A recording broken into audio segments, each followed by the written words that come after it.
जंगल में सब कुछ ठीक चल रहा था। रीमा और टुनू का नन्हा सा घोंसला उनकी प्यारी बेटी छुटकी की चहचहाहट से गूंज रहा था। पर आज सुबह एक अजीब सी खामोशी छा गई थी। आसमान में काले घने बादल मंडरा रहे थे, जैसे कोई बड़ा खतरा आने वाला हो। रीमा अपने घोंसले की मरम्मत कर रही है, छुटकी पास में खेल रही है। सुनो जी, मुझे ये मौसम कुछ ठीक नहीं लग रहा। इतनी जल्दी इतने काले बादल, कहीं भयानक बारिश ना आ जाए। हाँ रीमा, हवा भी बहुत तेज है, लेकिन तुम चिंता मत करो। मैंने घोंसले को कल ही मजबूत किया था। ये भारी बारिश का भी सामना कर लेगा। मम्मी, क्या हम बारिश में भीगेंगे? मुझे तो डर लग रहा है। नहीं मेरी बच्ची, हम तुम्हें कुछ नहीं होने देंगे। हम सब एक साथ हैं। तभी उनके पड़ोसी तोता, हरियाली और उनका बेटा उड़ते हुए आते हैं। टोनू भाई, क्या तुमने मौसम की खबर सुनी? उल्लू बाबा कह रहे थे कि अभूतपूर्व बारिश होने वाली है। मेरा तो दिल बैठा जा रहा है। हमारा घोंसला बहुत पुराना है। घबराओ नहीं, हम सब मिलकर कोई उपाय सोचते हैं। बारिश की पहली बूंदें गिरनी शुरू हो गईं। सभी पक्षी अपने अपने घरों से निकलकर जंगल के सबसे बुद्धिमान प्राणी उल्लू बाबा के पास सलाह लेने पहुंचे। उल्लू बाबा, क्या सच में इतनी भयंकर बारिश होगी कि हमारे घोंसले बह जाएंगे? हाँ बच्चों, यह सामान्य बारिश नहीं है। यह जलवायु का गुस्सा है। तेज हवाएं और मूसलाधार जल प्रलय आने वाला है। तो अब क्या होगा? हम सब कहाँ जाएंगे? मेरे तो पंख भीग गए तो मैं उड़ भी नहीं पाऊंगा। कोई सुरक्षित जगह बताओ बाबा। इस जंगल में एक पुरानी कथा प्रचलित है। कहते हैं, जब भी जंगल पर बहुत बड़ा संकट आता है, वो घर प्रकट होता है। वो एक ऐसा बादल है जो सबको अपने अंदर सुरक्षित आश्रय देता है। वो सबसे ऊंचे पर्वत की चोटी पर प्रकट होता है, जहां धरती और आसमान मिलते हैं। जादुई बादल, वो कहाँ मिलेगा? पर वहां तक पहुंचना आसान नहीं होगा। बारिश अब जोर पकड़ चुकी थी। नदी का पानी ऊपर आने लगा था।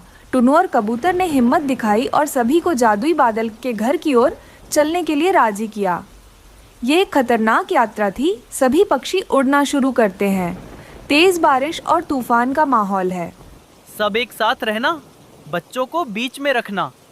छुटकी, आंखें बंद मत करना, पापा को देखते रहना। कालू कौवा और गौरी पीछे रह जाते हैं। मुझसे और नहीं उड़ा जा रहा।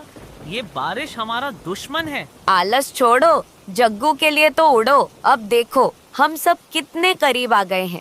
तभी एक तेज हवा का झोंका आता है और तोते का बेटा घबराकर लड़खड़ा जाता है। मैं गिर रहा हूँ। चिंता मत करो मेरे बच्चे, हम तुम्हें नहीं गिरने देंगे। वे पहाड़ की चोटी के पास पहुंचते हैं, जहां एक विशाल चमकदार सफेद बादल धीमी गति से तैर रहा है। पहाड़ की चोटी पर पहुंचकर उन्होंने वह चमत्कार देखा। बारिश और हवाएं उस विशाल सफेद बादल के चारों ओर घूम रही थीं, पर बादल के अंदर शांति थी। यही है जादुई बादल का घर। हाँ, मगर अब हम लोग अंदर कैसे जाएंगे? हे साहसी पक्षियों, सच्ची दोस्ती और प्रेम तुम्हें यहाँ खींच लाया है। अंदर आ जाओ। यहाँ ना बारिश का डर है, ना हवा का जोर। सभी पक्षी एक एक करके उस बादल के अंदर प्रवेश करते हैं। अंदर काफी जगह है। अंदर का तापमान एकदम सुहावना है और जमीन रुई जैसी नरम है। सारे पक्षी अपने अपने लिए एक एक घोंसला बना लेते हैं। ओहो, कितनी शांति है यहाँ। ये तो हमारे घोंसले से भी ज्यादा आरामदायक है। वाह, यह तो मस्ती करने की जगह है। देखो मम्मी, यहाँ छोटे छोटे बादल भी हैं। हाँ छुटकी, ये तो जादू है। उल्लू बाबा आखिरी में आते हैं। ये घर महज एक बादल नहीं है, यह प्रकृति का वरदान है जो केवल नेक और एकजुट प्राणियों को मिलता है। तूफान रात भर चलता रहा, लेकिन जादुई बादल के घर में सब सुरक्षित थे। सुबह होने पर बारिश रुकी और सूरज की किरणें बादल के घर को छूने लगीं। वाह, ऐसी नींद तो मैंने कभी नहीं ली। इस संकट ने हमें और मजबूत बना दिया। हाँ, एकजुटता ही हमारी असली ताकत है। बच्चों, अब खतरा टल चुका है। तुम अपनी दुनिया में वापस जा सकते हो। पर एक बात याद रखना, मैंने तुम्हें आश्रय दिया। अपने पर्यावरण को सुरक्षित रखो। बादल धीरे धीरे उन्हें जंगल की ओर ले जाता है और नीचे उतार देता है।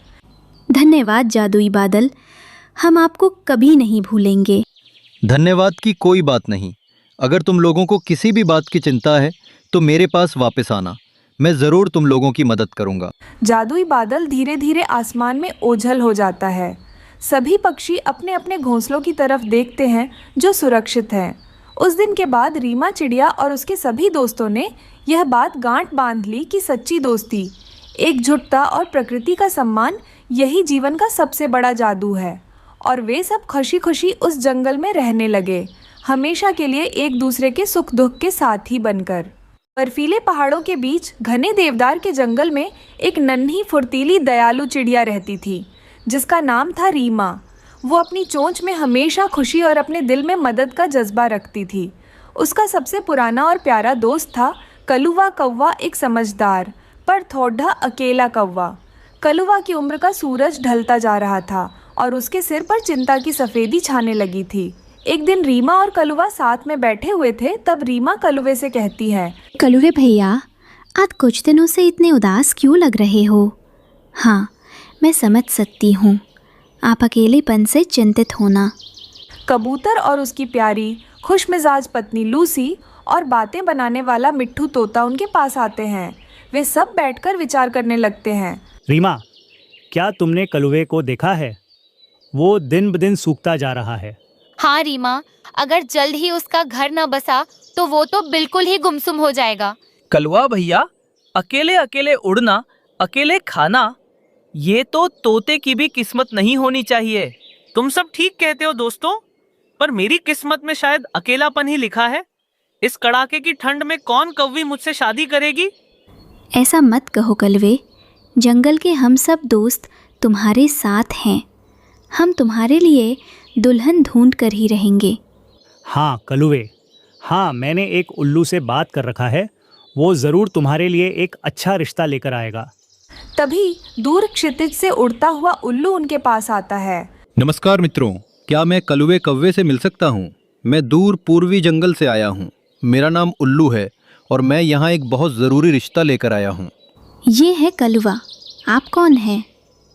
हमारे जंगल में एक बहुत ही सुंदर, नेक दिल और समझदार गौरी कौवी रहती है। वो भी अकेली है। उसने अपने लिए एक ऐसा जीवन साथी चाहा है जो सच्चा हो, चाहे वो अमीर न हो। मैंने आपके जंगल की कहानियों में कलुए की ईमानदारी और आपके समूह की दोस्ती के बारे में सुना है। गौरी, क्या सचमुच? नाम तो बहुत प्यारा है। देखा कलुए, मैंने कहा था ना, किस्मत तुम्हारा साथ देगी। ये तो बहुत अच्छी खबर है। हमें तुरंत गौरी से मिलना चाहिए। उल्लू भैया, क्या आप हमें रास्ता दिखा सकते हैं? हाँ, पर रास्ता बहुत लंबा है और पहाड़ों पर बर्फ़ तेज़ी से गिर रही है। ये एक मुश्किल और बर्फीला सफ़र होगा। हमें मंजूर है। दोस्ती के लिए हम हर मुश्किल पार करेंगे। चलो भाई, दुल्हन लाओ, मिठाइयाँ खाओ। अगले ही दिन रीमा, कलुआ, कबूतर, लूसी, मिट्ठू और कुल्लू गौरी के जंगल की ओर उड़ चलते हैं। चारों ओर सिर्फ सफ़ेद बर्फ और जमा देने वाली ठंड है। जैसे ही वे पहाड़ी दर्रों को पार करने लगे, बर्फबारी तेज़ हो गई। हवा इतनी तीखी थी कि उनकी उड़ान मुश्किल होती जा रही थी। एक जगह बर्फानी तूफान के कारण उन्हें एक गुफा में शरण लेनी पड़ती है। सब ठंड से कांप रहे हैं। मुझे डर लग रहा है कि कहीं मेरी वजह से तुम सबको कोई नुकसान न हो जाए। हम वापस चल सकते हैं। कैसी बात करते हो कलवे? दोस्ती मुसीबत में साथ निभाने का नाम है। हम सब एक दूसरे का सहारा बनेंगे। हाँ कलुए, देखो, मैं कबूतर के पंखों से गर्मी ले रही हूँ। तुम रीमा के पास बैठो। ठंड तो है, पर हिम्मत मत हारो। अब तो हम लोग ठीक है ना, जैसे तैसे पहुंच जाएंगे। अगले दिन बर्फबारी थोड़ी कम हुई, पर अब खाने पीने की समस्या थी। खाना खत्म हो रहा है। इस बर्फ में फल बीज ढूंढना बहुत मुश्किल है। घबराओ मत, हमारे पास अभी एक दिन का रास्ता बचा है। मैं जानता हूँ कि यहाँ से थोड़ी दूर पर एक बर्फ से ढका जामुन का पेड़ है, पर वहाँ एक शिकारी चील का खतरा रहता है। खतरा हो या ना हो, हमें जाना होगा। मैं और मिट्ठू जाते हैं। हम छोटे हैं, छिपकर जा सकते हैं। रीमा और मिट्ठू बड्ढी सावधानी से बर्फ के टीलों के बीच से उड़ते हुए जामुन के पेड़ तक पहुंचते हैं। चील अपनी नींद में था। मिल गया। देखो, ये रहे बर्फानी जामुन। अब तो हम लोग पेट भर के खा सकते हैं। अरे तोता भैया, चिल्लाना मत, वरना वो चील उठ जाएगा। वे जल्दी से जामुन लेकर लौटते हैं। सब मिलकर खाते हैं और उन्हें नई ऊर्जा मिलती है। वो लोग फिर से अपना सफ़र शुरू करते हैं। किसी तरह वो लोग गौरी के घर पहुंच जाते हैं। उनका एक छोटा और प्यारा सा घर था। ये जंगल भी बर्फीला था, पर वहाँ कुछ ज़्यादा रौनक थी। जब वे गौरी के घर के पास पहुँचे तो गौरी अपने माँ के साथ बैठी हुई थी। वो सचमुच बहुत सुंदर, शांत और आंखों में चमकली हुई थी। उल्लू जी, आप आ गए और आप सब, आपका स्वागत है। मैंने कलुए कव्वे की बहादुरी और आपके समूह की दोस्ती की कहानी सुनी है। आपने मेरे लिए इतना लंबा और खतरनाक सफ़र तय किया, इसके लिए मैं आपकी आभारी हूँ। गौरी, मैं कुछ ज्यादा बोल नहीं पाता, पर मैं तुम्हें अपनी जिंदगी का हिस्सा बनाना चाहता हूँ। मैं तुम्हें बहुत खुश रखूंगा। मैं जानती हूँ कलुआ, आपकी सादगी ही मुझे पसंद आई है। हाँ, ये रिश्ता मंजूर है। बेटा, मेरी बेटी का अच्छे से ध्यान रखना। आप चिंता मत करना मां जी, आज से मैं आपकी बेटी का अच्छे से ध्यान रखूंगा। बर्फीली हवाओं के बीच सब पक्षियों की तालियों की गड़गड़ाहट और खुशी के शोर के साथ कलुआ और गौरी की शादी हो जाती है। कलुआ और गौरी ने खुशी खुशी एक नया जीवन शुरू किया। माँ, मुझे तुम्हारी बहुत याद आएगी माँ। आप चिंता मत करना मां जी, गौरी को बहुत अच्छे से रखूंगा और आप भी अपना अच्छे से ख्याल रखना। रीमा, कबू, लूसी और मिट्टू तोता अपने दोस्त को खुश देखकर बहुत संतुष्ट थे। उन्होंने ये साबित कर दिया कि दोस्ती और प्यार की गर्माहट दुनिया की सबसे कड़ाके की ठंड को भी हरा सकती है। और कलुआ की जिंदगी में अब एक नई सुबह थी, जो गौरी के प्यार की सुनहरी किरणों से सजी थी। कई दिनों से चिड़िया का घोंसला जगह जगह से टूटा हुआ था। वो उसे मरम्मत करने की कोशिश करती, लेकिन उसे वक्त ही नहीं मिलता था। और जंगल में बारिश की वजह से बेचारे रीमा के बच्चे सो नहीं पाते थे। मीना कुक्कू बेटा, मैं शाम को घर जल्दी लौट कर आऊँगी। फिर हम सब मिलकर घोंसले की मरम्मत करेंगे। माँ, रात को जब बारिश हो रही थी तो मुझे बहुत ज्यादा ठंड लग रही थी। बच्चों, जो भी हो, आज मैं घोंसले की मरम्मत करके ही रहूँगी। ऐसा कहकर मम्मा चिड़िया घर से बाहर निकलती है। वो सारा दिन फिरती है। फिर कुछ देर बाद मम्मा चिड़िया को दाने मिल जाते हैं। चिड़िया बहन, क्या आज तुम सूखा दाना ही ले जा रही हो? अभी तो बहुत समय है, हम और थोड़ा आगे जाते हैं, शायद कोई मीठा फल मिल जाए। नहीं गौरी बहन, मेरा घोंसला जगह जगह से टूटा हुआ है।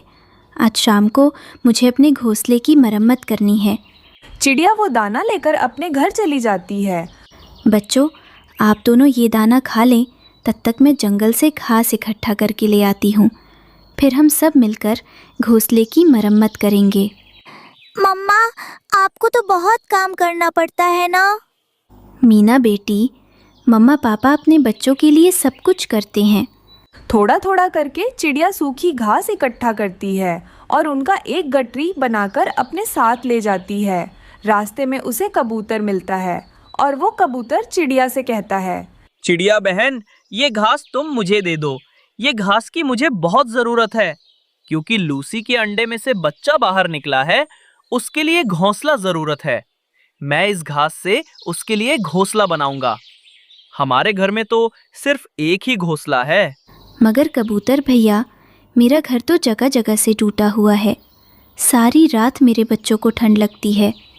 चिड़िया बहन, मेरा बच्चा तो अभी बहुत छोटा है, उसे घोंसले की बहुत जरूरत है। मैं आपकी कल जरूर मदद कर दूंगा। चिड़िया अपनी लाई हुई घास कबूतर को दे देती है और खाली पंख घर लौटती है। माँ, क्या हुआ? सूखा घास नहीं मिला आपको? मिली थी मीना बेटी, मगर रास्ते में कबूतर ले गया। उसके बेटे को अब घोंसले की बहुत ज़रूरत पड़ गई थी। मैंने अपना सूखा घास उसे दे दिया। रात हो जाती है। रात होते ही जंगल में जोरों की बारिश शुरू हो जाती है। उस रात चिड़िया के बच्चे जैसे तैसे घोंसले में सो रहे थे। अरे ये क्या? बारिश का पानी टपक टपक कर घोंसले में आ रहा है। बारिश की पानी की वजह से मेरे बच्चे बीमार पड़ जाएंगे। मुझे कुछ न कुछ करना पड़ेगा। ऐसा कहकर मम्मा चिड़िया रात भर अपने पंखों से बच्चों के ऊपर बारिश का पानी गिरने नहीं देती। ऐसे ही सुबह हो जाती है। रात भर चिड़िया बारिश में भीगने की वजह से सुबह बीमार पड़ जाती है। मम्मा, आपको क्या हुआ? आप ठीक तो है ना? बेटी, मुझे बहुत तेज़ बुखार है। आप घर के बाहर बैठ जाओ। किसी आते जाते पक्षी को मदद मांग लेना, वो मुझे जड़ी बूटियाँ लाकर दे देंगे। फिर दोनों बच्चे घर के बाहर बैठ जाते हैं। तभी वहाँ पर कबूतर आ जाता है। कबूतर कबूतर अंकल, हमारी मदद करें, मेरी मम्मा का तबीयत ठीक नहीं है। मीना बेटी, मैं आपकी तरफ ही आ रहा था। फिर कबूतर बच्चों के साथ घर के अंदर जाता है। चिड़िया बहन, कल आप मुझे कल सूखा घास नहीं देती तो मेरा छोटा सा बेटा बीमार पड़ जाता। कबूतर भैया, अच्छा हुआ आज आप आ गए। मुझे तेज़ बुखार है, मेरे बच्चों को उड़ना नहीं आता। आप जंगल जाकर मेरे लिए कुछ बुखार कम करने वाली जड़ी बूटियाँ ले आएं। चिड़िया बहन, आप चिंता मत करना, मुसीबत में दोस्त ही एक दूसरे के काम आते हैं। ऐसा कहकर कबूतर वहाँ से चला जाता है। लूसी चिड़िया को तेज बुखार है। आप उसके लिए जंगल से जड़ी बूटियां ले आइए और मैं उसके लिए सूखा घास ले आऊंगा। सूखी घास? क्यों पति जी, हमारे घर में तो घोंसले पड़े हैं। कल नया घोंसला बनाने के लिए मैंने चिड़िया से सूखा घास लिया था। आज मुझे चिड़िया का घोंसला मरम्मत करनी है। फिर लूसी कबूतरी चिड़िया के लिए जड़ी बूटियां लेने के लिए जंगल चली जाती है और उसका पति कबूतर सूखी घास लेने जंगल चला जाता है। रीमा बहन, आप ये जड़ी बूटी पी लेना, मैं अपने पति कबूतर को देखती हूँ। मगर लूसी बहन, कबूतर भैया कहाँ हैं? वो आपके घोंसले को ठीक करने के लिए सूख घास लेने जंगल गए हुए हैं। कबूतर भी सूखी घास लेकर आ जाता है। फिर कबूतर और उसके पत्नी मिलकर चिड़िया का घोंसला मरम्मत करते हैं। रीमा बहन, आप चिंता मत करना, आज रात भोजन के लिए मेरे तरफ से ये मीठे फल ले लें। जिसे आप जैसे अच्छे दोस्त और पड़ोसी हो, उसे काहे की चिंता। चिड़िया बहन, कर भला तो हो भला। ये सब रीमा के दोनों बच्चे सुन रहे थे और वो सीख रहे थे कि मुसीबत में दूसरों की मदद कैसे करते हैं। इस तरह चिड़िया और उसका दोस्त कबूतर आपस में एक दूसरे की मदद करते हुए आराम से रहने लगते हैं। जंगल में लंबा गर्मियों का मौसम खत्म होने वाला था। गर्मियों के मौसम के जाते ही सभी पक्षी अपने अपने घरों में सूखी लकड़ियां जमा करना चाहते थे, क्योंकि सर्दी के मौसम में सूखी लकड़ियों से आग जलाकर ही पक्षी अपने अपने घरों को गर्म रखा करते थे। कलुए जी, ये सारी लकड़ियाँ इकट्ठी कर लो और अगर कोई दूसरा पक्षी आए तो उन्हें हम यहाँ से भगा देंगे। इस बार हम किसी दूसरे पक्षी को एक भी सूखी लकड़ी जमा नहीं करने देंगे। कौवा और कव्वी, जो हमेशा दूसरे पक्षियों का बुरा सोचते थे, जंगल की सारी सूखी लकड़ियां जमा कर लेते हैं। तोती और कबूतर भैया, चलो कौवा और कव्वी कई दिनों से सूखी लकड़ियाँ जमा कर रहे हैं। हम भी जंगल जाते हैं और सूखी लकड़ियाँ जमा कर लेते हैं। चिड़िया, मैं कल गया था जंगल में सूखी लकड़ियाँ लेने, मगर उन कौवों ने मुझे डराकर वहाँ से भगा दिया। ये जंगल उनके बाप का नहीं है। चलो हम भी देखते हैं वो कैसे हमें रोकते हैं। रीमा चिड़िया अपने दोस्तों के साथ घने जंगल में चली जाती है। रुको रुको चिड़िया, ये लकड़ियाँ हमने जमा की हुई है। गोरी और कलुवे, इतनी सारी लकड़ियाँ तुम क्या करोगे? हमें भी थोड़ी लकड़ियाँ जमा कर लेने दो। अगर जान चाहते हो तो चले जाओ यहाँ से। अगर एक भी लकड़ी उठाई तो यही लकड़ी उठाकर सर में मार दूंगा। आओ मारो, मैं भी देखता हूँ। नहीं तोते भैया, हम इन कौवा से लड़ाई नहीं करेंगे। हम दूसरे जंगल चले जाते हैं। चिड़िया अपने दोस्तों को साथ लेकर दूसरे जंगल चली जाती है। वो सारा जंगल फिरते हैं, लेकिन वहाँ तो कोई भी सूखी लकड़ी ना थी। चिड़िया बहन, इस जंगल में तो कोई भी सूखी लकड़ी नहीं है। कबूतर भैया, अब हम ऐसा करते हैं कि अपने अपने घरों में भोजन जमा कर लेते हैं। अगर घर में भोजन होगा तो हमें भोजन की चिंता नहीं होगी। फिर वो सब लकड़ी छोड़कर भोजन जमा करने लगते हैं। वो मैदान में जाते हैं। वहाँ चावल के पौधे थे। चिड़िया, कबूतर और तोता उस दिन सारे चावल के पौधों से चावल तोड़ तोड़ कर अपने अपने घरों को ले जाते हैं। कौवा और कव्वी को तो लकड़ियाँ जमा करने के अलावा कोई काम ही ना था। वो अपना घर लकड़ियों से भर लेते हैं। फिर दूसरे दिन चिड़िया, कबूतर और तोता नदी के पास जाते हैं और वहाँ से कुछ मीठे फल और गेहूं के दाने जमा करते हैं। कबूतर और तोते भैया, क्या हुआ जो हम सूखी लकड़ियाँ ना जमा कर सके? हमने इतना दाना तो जमा कर लिया है कि अगर 2-4 दिन घर से बाहर बिना जाना हो तो हमारे घरों में खाना हो। चिड़िया, आग के बिना हम जी सकते हैं, मगर दाने के बिना तो कोई पक्षी जिंदा नहीं रह सकता। ऐसे ही कुछ दिन गुजर जाते हैं और फिर जंगल में सर्दी के साथ साथ बारिश भी शुरू हो जाती है। कौवा और कौवी के घर में तो लकड़ियों के सिवा कुछ भी ना था, एक दाना भी घर में नहीं था। गोरी, हमने तो सारा वक्त लकड़ियाँ जमा करने में ही जाया कर दिया और घर में खाने को कुछ भी नहीं है। कलुए, मुझे तो बहुत भूख लगी हुई है। इन लकड़ियों को खाकर तो हम जिंदा नहीं रह सकते। अब हम क्या करेंगे? कौवा तेज बारिश में अपने घर से निकलता है और तोते के घर जाता है। तोते, तोते, दरवाजा खोलो मेरे दोस्त, मुझे 2-4 दाने दे दो। भाग जाओ यहाँ से, जाकर वो लकड़ियाँ खाओ जिन्हें जमा करने से तुम हमें रोक रहे थे लालची कव्वे। चले जाओ यहाँ से। कौवा वहाँ से चला जाता है। कबूतर तो कौवे की बात भी नहीं सुनता। दुष्ट कव्वे अगर दोबारा मेरे दरवाजे पर दस्तक दी तो मैं डंडे से मारूंगा। ना ना कबूतर, मुझे मत मारना, मैं तो गोरी के लिए दाना लेने आया था। फिर थक हार कर कौवा रीमा चिड़िया के घर जाता है। चिड़िया, चिड़िया मेरी बहन चिड़िया, दरवाजा खोल दो, मुझे भूख लगी है, मुझे दाना दे दो। दुष्ट कव्वे, काले कव्वे, मैं ऐसे दरवाज़ा नहीं खोलूंगी और ना ही तुझे दाना दूंगी। पहले मेरे लिए सूखी लकड़ियाँ लेकर आओ, फिर मिलेगा तुझे दाना। मैं अभी जाता हूँ चिड़िया, मैं अभी जाता हूँ और घर से लकड़ियाँ लेकर आता हूँ। फिर कौवा तेज बारिश में वापस घर जाता है और एक कटोरी लकड़ियों की लेकर आता है। ये लकड़ियाँ यहाँ रख दो और ये लो 2 दाने। अगर और दाना लेना हो तो आते हुए एक गठरी लकड़ियों की ओर लेते आना। चिड़िया, हमने लालच किया और लकड़ियाँ ही जमा करते रहे, लेकिन तुमने अकल से काम लिया और समय पर अपने घर में दाना जमा कर लिया। इसलिए ऐसे मौसम में आप अपने घरों में आराम से बैठे हुए हो और मैं, मेरा बेटा और गोरी बारिश में भूखे मर रहे हैं। हाँ, इसीलिए तो कव्वे भैया कहते हैं कि लालच बुरी बला होती है। इस तरह कौवे को उसकी गलती की सजा मिल जाती है। खूबसूरत सा जंगल था। उस जंगल में एक चिड़िया रहती थी। रीमा चिड़िया ने कुछ दिन पहले ही 2 अंडे दिए थे। अब कुछ ही दिनों में वो 2 अंडों में से बच्चे बाहर निकलने वाले थे। अब इस जंगल में मेरी मदद कोई नहीं करेगा। जब से टुन्नू जी मुझे छोड़कर भगवान के पास चले गए हैं, तब से मैंने 2 वक्त की रोटी भी नहीं खाई है। मुझे जल्दी से कुछ न कुछ काम ढूंढना पड़ेगा।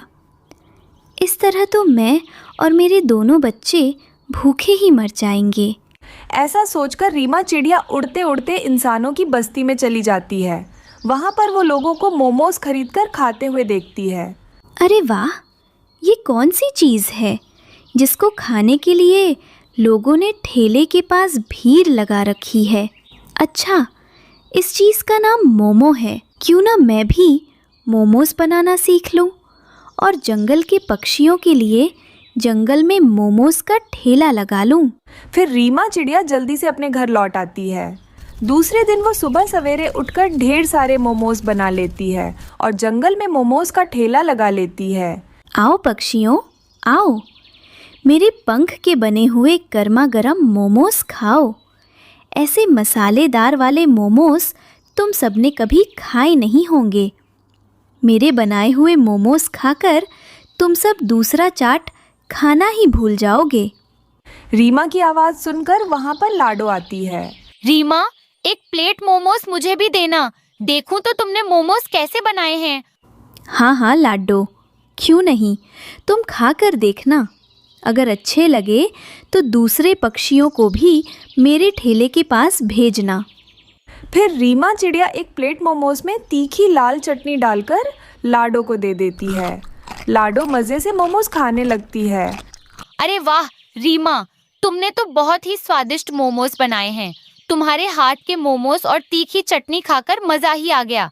मैं अब भी जाकर सभी पक्षियों को तेरे ठेले पर मोमोज खाने के लिए भेजूंगी। इस तरह देखते ही देखते रीमा का मोमोज का ठेला पूरे जंगल में मशहूर हो जाता है। पक्षी रानू के मोमोज खाने के लिए सुबह से ही ठेले के पास लाइन लगाकर खड़े हो जाते हैं। जब से रीमा ने मोमोज का ठेला जंगल में लगाया है, तब से पक्षी हमारा समोसा चाट खाना ही भूल गए हैं। हाँ कलुवे जी, हम दोनों समोसे के ठेले के पास खड़े बस मक्खियां ही मारते रहते हैं। कोई भी ग्राहक हमारे पास समोसा चाट खाने के लिए नहीं आ रहा है। अगर ऐसा ही चलता रहा तो हमारा ठेला बंद हो जाएगा। फिर हम दोनों को भूखे मरने की नौबत आ जाएगी। हमें जल्द से जल्द कुछ करना पड़ेगा।